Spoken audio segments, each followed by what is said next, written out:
महात्मा कहते हैं जैसे माता गर्भ को रखे यतन बनाए और ठेस लगे, यानी कोई ऊक चूक होगी, कोई झटका लग गया तो भक्ति नष्ट हो जाएगी।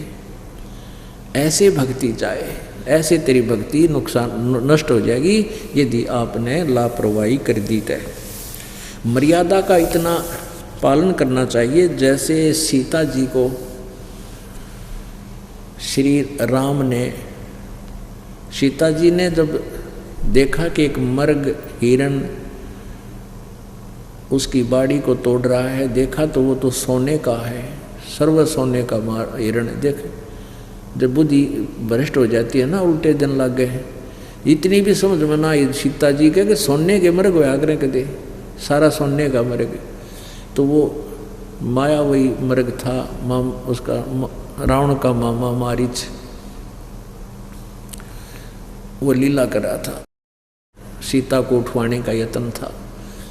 तो कहने का भाव ये है कि जब वो चलने लगे, राम ने लक्ष्मण से कहा था भाई तू बताइए मैं जाऊँ हूँ या नहीं मानती, जिद्दी बहुत है यार, मैं जाता हूँ तू आइए मत ना।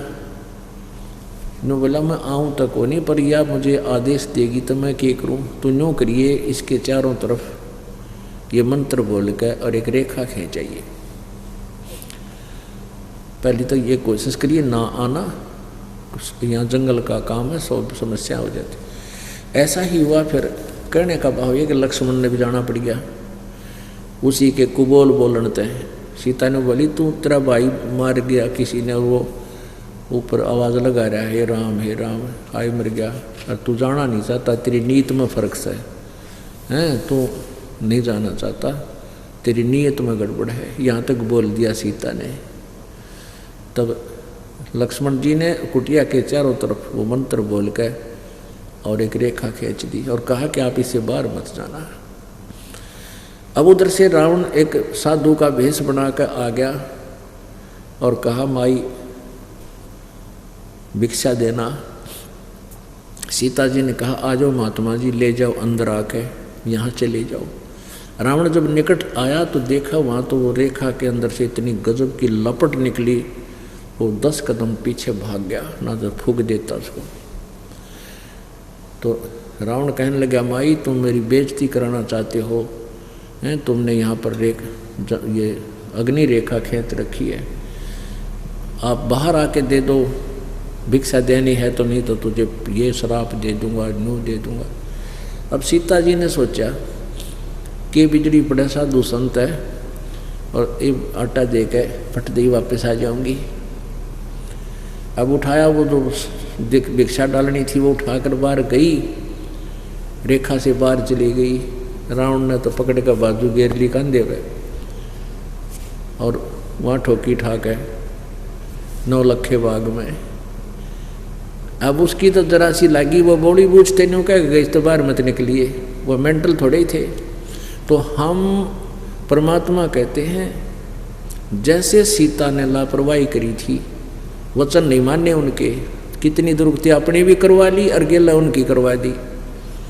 तो पुण्यात्माओं ये वचन जो सतगुरु की जो मर्यादा के हैं, ये लक्ष्मण के सी रेखा समझ लेना भाई।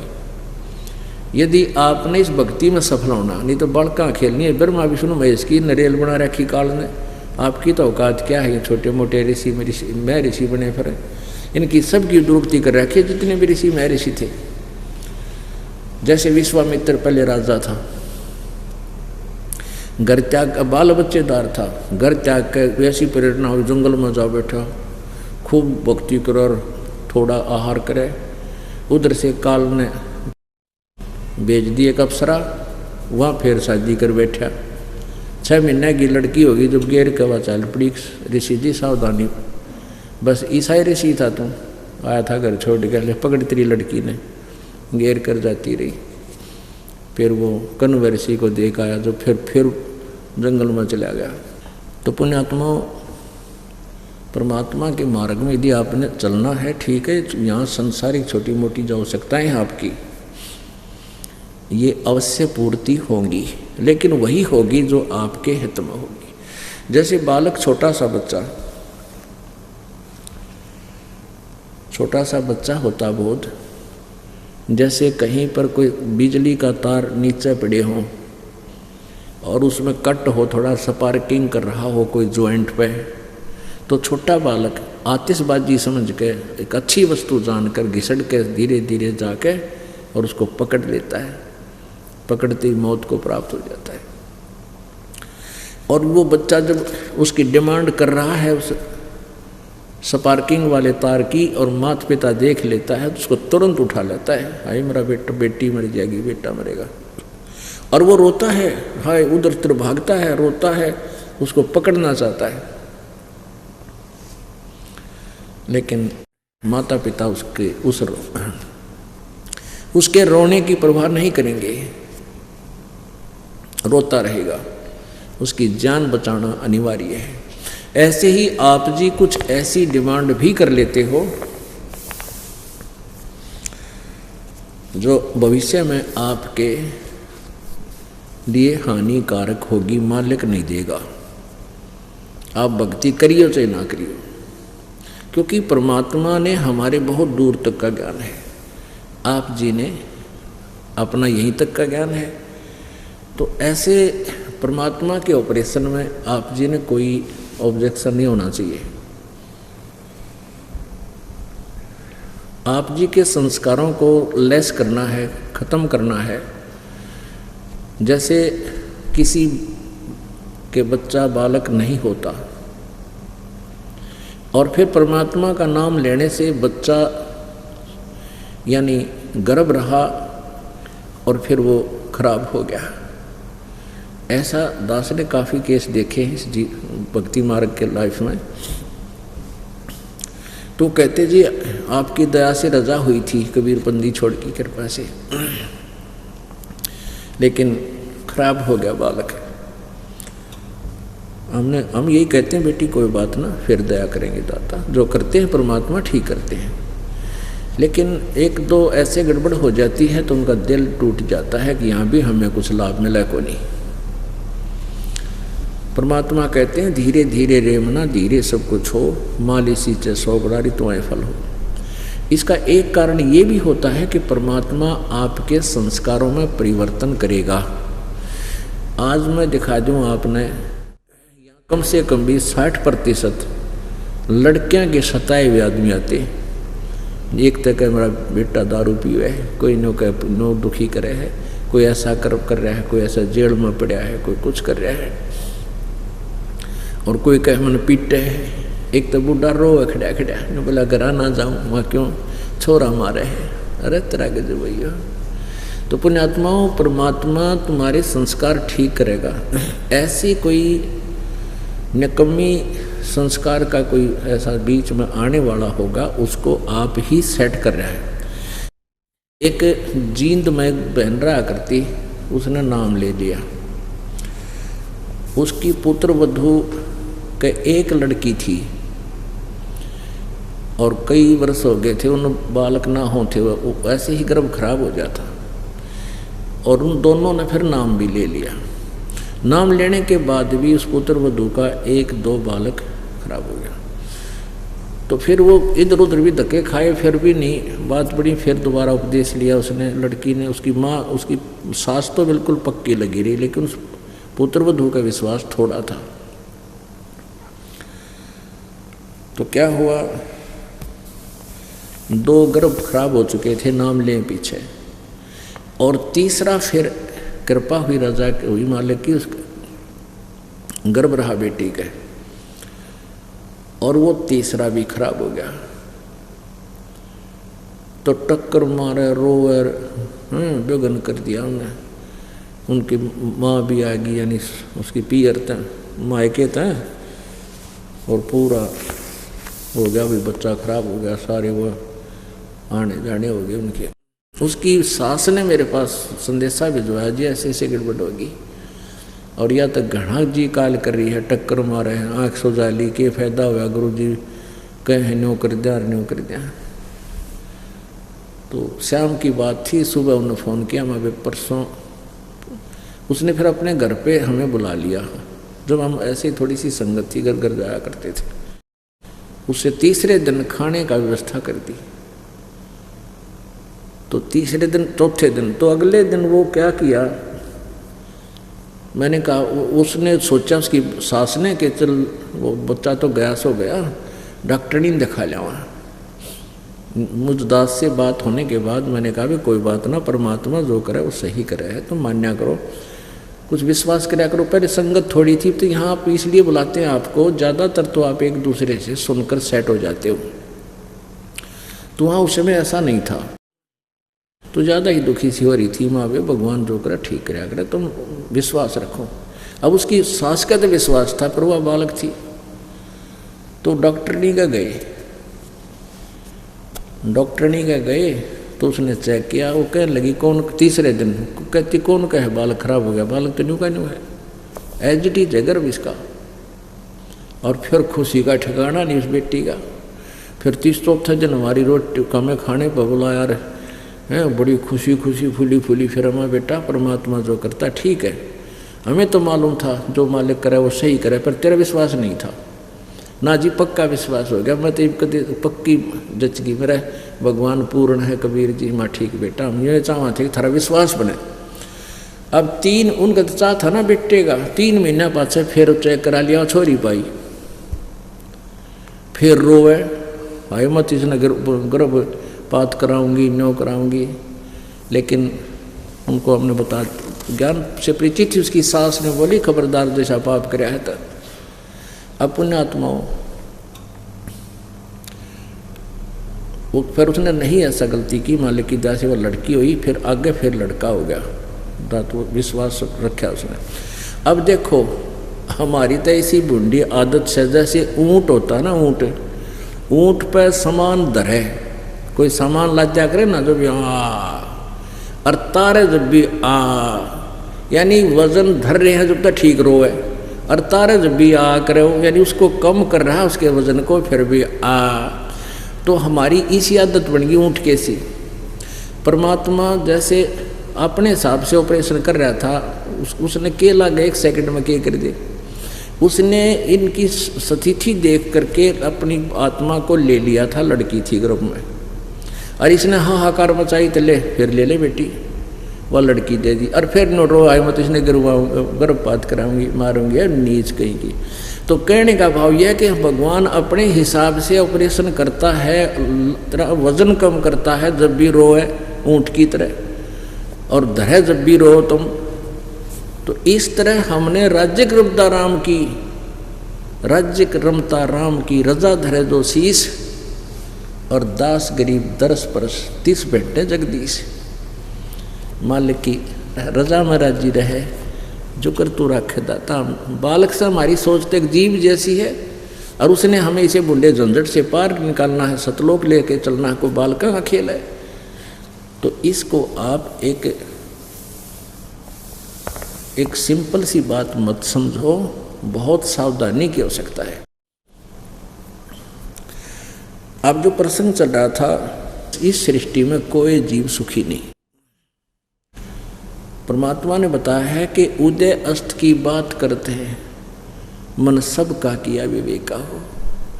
जो पृथ्वीपति राजा होते थे उनका मन पता है कोई तो सुखी नहीं। जिसका जितना बड़ा राज्य अक्षेत्र होगा उतना ही महादुखी होगा।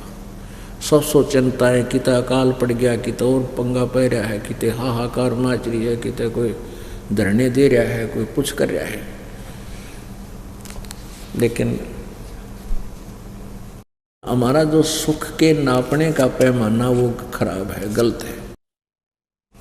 हम इसी सुख को सुख मान रहे हैं, घर में संपत्ति हो जा, संतान बढ़िया हो जा, संतान छोरा हो जा, लड़के को ज़्यादा महत्व देते थे, अभी दे रहे हैं अनजान लोग। लेकिन यह काल की भूल भुलैया है, इसमें कभी नहीं फंसना चाहिए। परमात्मा बेटा दे चाहे बेटी कि किसी प्रकार भी रखे, न्य रहर भक्ति करके यहाँ से पीछा छुटवा ले। क्या बताते हैं परमात्मा? सुखदेव ने 84 भुगती, बना पजावे खरवो, तेरी क्या बुनियाद पुरानी, तू पेंडा पंथ पकड़वो। सुखदेव जी ने कहते 84 लाख योनियों में कष्ट उठाया और गधे की योनि प्राप्त की। और आपकी क्या बुनियाद है, आप जी की क्या औकात है कि आप जो साधना कर रहे हो इससे कोई सुख प्राप्त कर लोगे। सुखदेव ने 84 भुगती बिना पजावे खरवो, तेरी क्या बुनियाद पुरानी तू पेंडा पंथ पकड़वो। पेड़ा पंथ वो मार्ग ग्रहण कर। कौन सा? गीता जी अध्याय नंबर 18 के श्लोक नंबर 62 में कहा कि अर्जुन तू सर्वभाव से उस परमेश्वर की शरण में जा, उसकी कृपा से तू परम शांति और शाश्वत स्थान यानी सतलोक को प्राप्त होगा।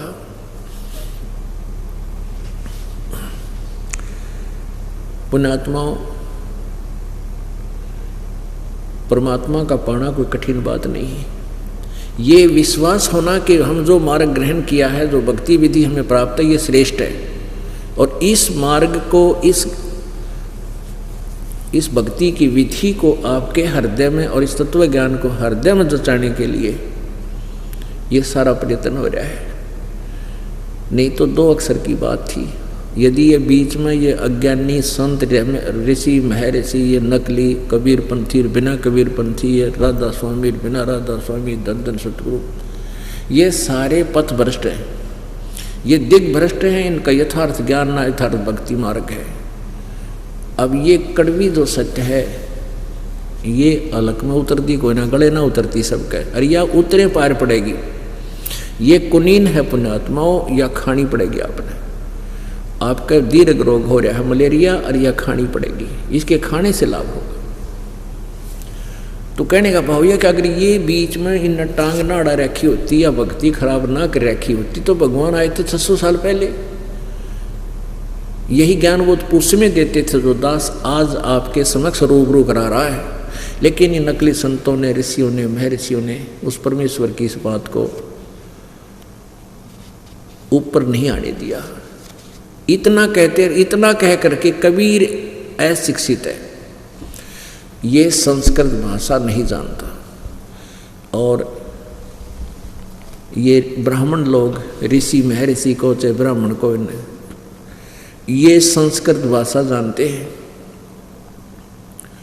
और संस्कृत भाषा के अंदर ये सभी ग्रंथ लिपिबद्ध थे, जैसे चारों वेद, गीता जी और पुराण।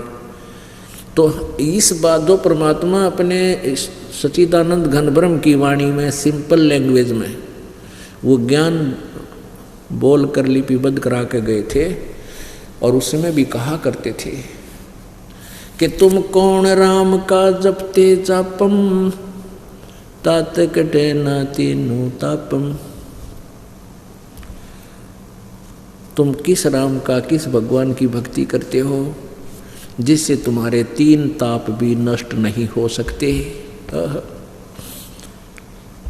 अपने आत्मा मासा घटे न तिल बधे, विधना लिखे जो लेख, और सच्चा सतगुरु मेट कर ऊपर मार दे मेख।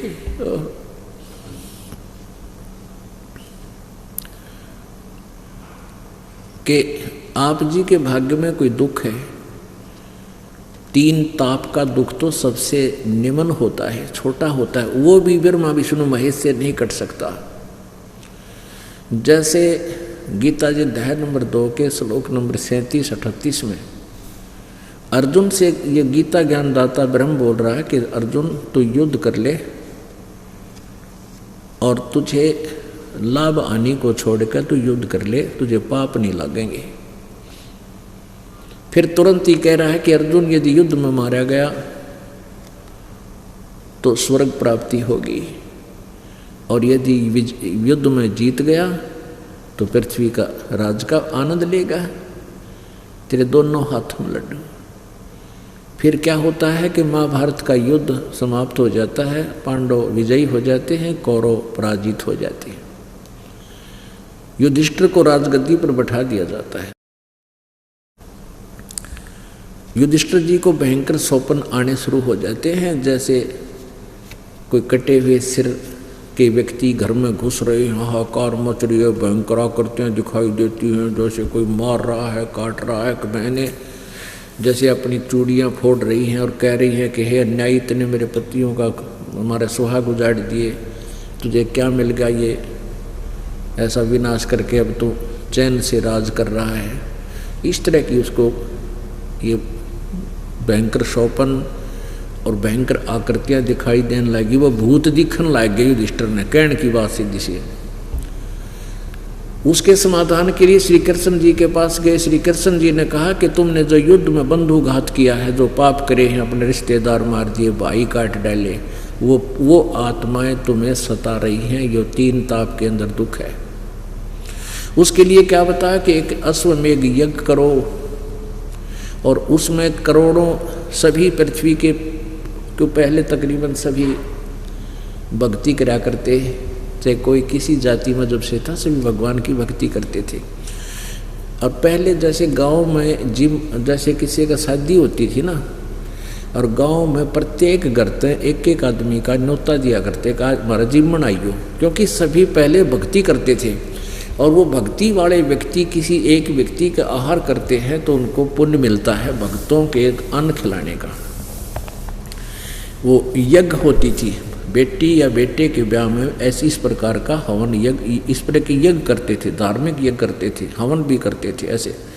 तो ऐसे ही उसने कहा, श्री कृष्ण जी ने कहा कि पूरी पृथ्वी के सभी आदमियों ने बुला ले उस यज्ञ में, और सभी ऋषि महर्षि ब्राह्मणों को बुला ले, और सब भोजन खाएंगे। भोजन खाने के बाद एक अलग स्थान पर रखा हुआ एक 5 मुंह का 5 मुखी एक शंख आवाज करेगा, बगैर किसी बजाए अपने आप बाजेगा ऑटोमेटिकली। और यदि उसने आवाज कर दी तो तुम्हारी यज्ञ सफल होगी तुम्हारे ये 3 ताप कटेंगे, भूत दिखने बंद होंगे, अन्यथा नहीं। ऐसा ही किया गया। अब उसमें अर्जुन के दिल में खटका तो लग गया कि जब तक ये भगवान न्यू कह था कि अर्जुन तुम्हें कोई पाप नहीं लगेगा तो युद्ध कर ले। अरे ये नो कह है तुमने जो भाई मारे थे, रिश्तेदार मारे, सैनिक मारे, वो पाप दुखी कर रहे हैं, उसके लिए यज्ञ करो। अब उस समय तक अर्जुन नहीं बोला कि यदि मैं वाद विवाद करूंगा तो भाई नो सोचेगा कि ये पैसे ला कर राजी को ना, ये मेरे ट्रीटमेंट पे जो इतना करोड़ों रुपया लगेगा, लाखों, ये लगाना नहीं चाहते, ये तो इसलिए वाद विवाद शुरू कर दी। और अर्जुन को पता था मेरा भाई फिर इलाज नहीं करा होगा, सारी उम्र ऐसे दुखी रह जाएगा। अर्जुन नहीं बोला। उसमें हाँ स्वीकृति दे दी, स्थान निहित कर दिया, दिन निश्चित कर दिया गया, और 33 करोड़ देवता, 88,000 ऋषि और 12 करोड़ ब्राह्मण, 56 करोड़ यादव कृष्ण जी के जो वंशज थे, और बाकी अनाथ जीवगण कितने को वहाँ भोजन करने आ गए। 9 नाथ 84 सिद्ध, ये सब आ गए, लेकिन सब ने भोजन कर लिया, शंख नहीं बाजा, आवाज नहीं करी शंख ने। कहने का भाव ये है कि वो यज्ञ सफल नहीं हुई, उनके 3 ताप नाश नहीं हुए। तब पूर्ण परमात्मा द्वापर युग में पूर्ण परमात्मा कबीर देव जी जैसे अपने विधि अनुसार, अपने नियमानुसार प्रत्येक युग में आते हैं। द्वापर युग में करुणा में नाम से प्रकट थे। एक कमल के फूल पर परमात्मा ऐसे विराजमान आकर होते हैं, और वहाँ से एक वाल्मीकि परिवार निसंतान था, वो उठा लाए थे, और उधर से उसका एक साथी था, सुदर्शन नाम का एक परमात्मा का एक भक्त बन गया था, सुदर्शन नाम का वाल्मीकि। तो कहने का भाव ये है कि परमात्मा कबीर जी का जो शिष्य वाल्मीकि था, सुदर्शन उसका नाम था। सुपच इसलिए कहा करते, जैसे शेड्यूल कास्ट ने सुपच बोल देते, और वास्तव में जाति वाल्मीकि थी। तो वाल्मीकि जाति में जन्म उस सुदर्शन जी का, परमेश्वर कबीर जी भी उसी जाति से संबंधित थे, क्योंकि वो जैसे दुल्हा कहायत कहलाए थे तो उसमें द्वापर युग में वाल्मीकि कहलाते थे। ऐसे ही लीला करते हैं दाता, किसी के न्यू बिना तो चाहिए भगवान आ रहा है, और उस वही साथ वही परमात्मा को पा सकते हैं जो जाति और मजहब और इन बकवादा न छोड़ के केवल राम परमात्मा न सावेंगे। तो ऐसा ही सुदर्शन जी, परमेश्वर कबीर जी की भक्ति करने वाले सुदर्शन जी को वहाँ बुलाया गया, और फिर सुदर्शन जी ने जब आहार किया तो वो शंख बजा, यानी वो यज्ञ सफल हुई। पुण्यात्माओं, हम पहले सुना करते थे कि सुदर्शन जी के ने पांडवों की यज्ञ संपूर्ण की थी, तो क्या कहते थे कि श्री कृष्ण जी का पक्का भगत था वो। अरे श्री कृष्ण जी ने रोटी खा ली, भगत की तरह गया। फिर जब श्री कृष्ण जी ने खाना खा लिया, शंख नहीं बाजा हैं, और सारे सब ने 3 लोग के देवता भी आ रहे थे, उनने भोजन खा लिया, जब भी शंख ना बजा। कृष्ण जी के बाकी कौन से कच्चे भगत थे, कृष्ण जी ने खा लिया, भगता ही गिनती की तरह की। फिर उसके आगे तो अब ये ज्ञान नहीं था हमारे को, अब पता चला वो के सांग था, वो तो भगवान न्यारा, उसकी लीला न्यारी, उसकी शक्ति न्यारी, कर्म दंड, यानी 3 ताप को भी वो कबीर परमात्मा ही काट सकता है। वास्तव में क्या हुआ था कि कबीर परमात्मा स्वयं ही अपने भगत का रूप धारण करके सुदर्शन जी का वहाँ यज्ञ में आए थे और भोजन पाया था। फिर वो शंख ने डूंडा उठाया था, यानी वो 3 ताप का जो कष्ट था, युधिष्ठिर को जो भूत दिखे थे, प्रेत आत्मा सतावें थी, वो भी कबीर परमात्मा से ही समाप्त हुए, ना ब्रह्मा से वे, ना विष्णु से, ना शिव से, ना कृष्ण जी से। तो यहाँ कहते हैं तुम कौन राम का जपते जापम, और ताते कटे ना तुम्हारे 3 तापम।